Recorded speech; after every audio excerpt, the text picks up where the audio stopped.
नमस्कार, SPT news में आपका स्वागत है। पेश है 11 सितंबर गुरुवार दोपहर 3:15 बजे राजस्थान के विभिन्न शहरों की 15 बड़ी खबरें। सबसे पहले एक नजर डालते हैं आज की हेडलाइंस पर। एशिया कप में भारत पाकिस्तान का मैच होगा, सुप्रीम कोर्ट का आ गया फैसला। एपी के फाइल डाउनलोड करवाकर 7,50,000 रुपए ठगने वाले बिहार से दबोचे। मोदी वाराणसी में मॉरिशस पीएम राम गुलाम से मुलाकात की, 3 किलोमीटर रोड शो किया। नेपाल में जेल तोड़कर भाग रहे कैदियों पर सेना ने बरसाई गोलियां। मौसमी बीमारियों को देखते हुए चिकित्सा विभाग में छुट्टियों पर रोक। और अब खबरें विस्तार से सुनिए। एशिया कप 2025 में भारत पाकिस्तान के बीच होने वाले क्रिकेट मैच पर रोक लगाने की याचिका पर सुप्रीम कोर्ट ने सुनवाई से इनकार कर दिया है। सुप्रीम कोर्ट ने 11 सितंबर को कहा कि मैच तो होना ही है, इस पर सुनवाई नहीं होगी। याचिकाकर्ता ने 14 सितंबर को होने वाले मैच से पहले सुनवाई की मांग की थी। याचिकाकर्ताओं के वकील ने दलील दी है, भले ही मामला कमजोर हो सकता है पर लिस्ट तो करिए, मगर कोर्ट ने साफ इनकार कर दिया।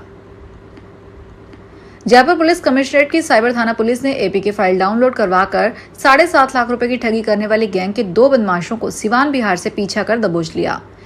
डीसीपी अभिजीत सिंह ने बताया कि मास्टरमाइंड ठग जुनैद अहमद और मोहम्मद साहिल सिवान बिहार का रहने वाला है।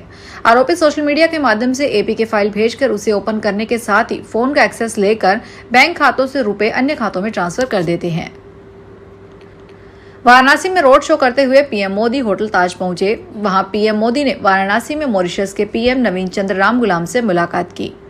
इसमें दोनों देशों के सीनियर अफसर भी शामिल हैं। इससे पहले पीएम ने पुलिस लाइन से 3 किलोमीटर लंबा रोड शो करते हुए होटल ताज पहुंचे। इस दौरान मोदी के वेलकम के लिए हजारों की संख्या में लोग सड़क किनारे खड़े रहे, काफिले पर फूल बरसाए, शंखनाद किया। मॉरिशस पीएम आज शाम नमो घाट से क्रूज पर सवार होकर दशामशेव घाट पर पहुंचेंगे, जहां गंगा आरती देखेंगे। आंदोलन के उग्र रूप ने सभी को हैरान कर दिया है। नेपाल में अब शुक्रवार को तक कर्फ्यू को बढ़ा दिया गया। नेपाल के रामेछाप जिला जेल में बड़े पैमाने पर कैदी भागने की फिराक में थे, जिन पर सेना ने गोलियां बरसाई। आज गुरुवार सुबह रामेछाप जिला जेल में बड़े पैमाने पर कैदियों के भागने के प्रयास को रोकने के लिए नेपाली सेना द्वारा की गई गोलीबारी में लगभग 12 से 13 कैदी घायल हो गए।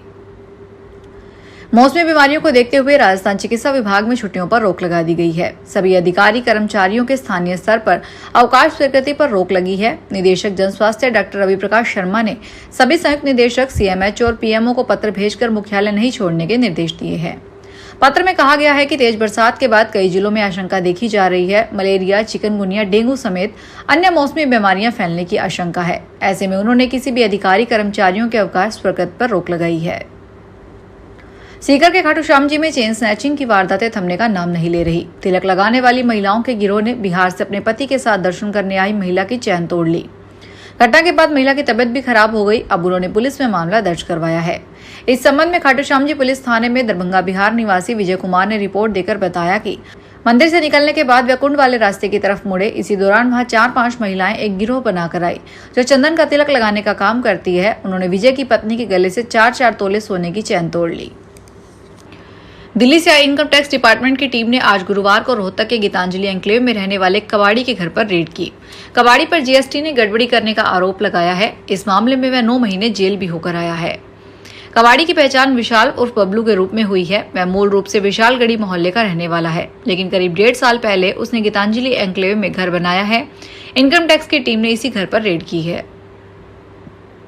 अजमेर डिस्कॉम के 14 जिलों में पहली बार ड्रोन उड़ाकर बिजली चोरी को पकड़ा जाएगा। ड्रोन से चोरी की जगह चिन्हित होने पर डिस्कॉम तत्काल कार्रवाई करेगा। ऐसे बिजली चोरों को पकड़ने के लिए डिस्कॉम ने यह प्लान बनाया है, जिससे बिजली चोरी पर लगाम लगाने में मदद मिलेगी। अजमेर डिस्कॉम में अजमेर, नागौर, चित्तौड़गढ़, सीकर, उदयपुर, झुंझुनू, भीलवाड़ा, राजसमंद, बांसवाड़ा, डूंगरपुर, प्रतापगढ़, बयावर, डीडवाना, कुचामन सिटी और नीम का थाना शामिल है। अमेरिका की 50% टैरिफ से बीकानेर सहित राजस्थान की वूलन और यार्न इंडस्ट्री कमजोर पड़ गई है। फैक्ट्रियां बंद होने की कगार पर है। करीब 1 से 1.25 लाख मजदूर और भेड़ पालकों के सामने भी रोजगार का संकट खड़ा हो गया है।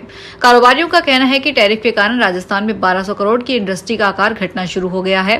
करीब 150 से 200 करोड़ के ऑर्डर होल्ड पर चले गए हैं। अगर सोल्यूशन नहीं निकला तो 1 साल के भीतर इंडस्ट्री 70% तक खत्म हो जाएगी। हरियाणा में गरीब परिवार के किसी व्यक्ति की कुत्ते के काटने या बेसहारा घूमते पशुओं यथा गाय, भैंस, सांड, बैल, नीलगाय और गधे के हमले की मौत हो जाती है या फिर दिव्यांग हो जाता है तो पीड़ित परिवार को प्रदेश सरकार 5 लाख रुपए तक की वित्तीय सहायता देगी।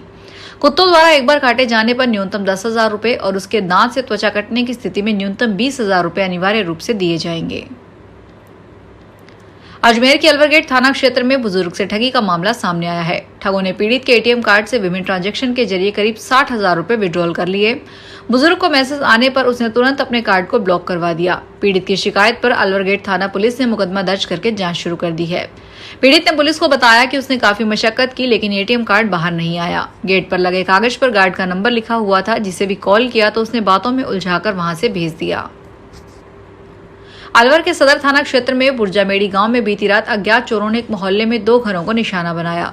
चोर सुरेश कुमार यादव के घर के बाहर खड़ी स्कूटी चुरा ले गए। सुबह उठने पर सुरेश कुमार को स्कूटी गायब मिली, जबकि पास ही उसकी नंबर प्लेट का हिस्सा पड़ा हुआ था। वहीं उसी रात चोरों ने मोहल्ले के ही जाहिद खां पुत्र इमामुद्दीन के घर में घुसकर 2 मोबाइल फोन व करीब 750 ग्राम चांदी के आभूषण व 13,000 रुपए पार कर लिए।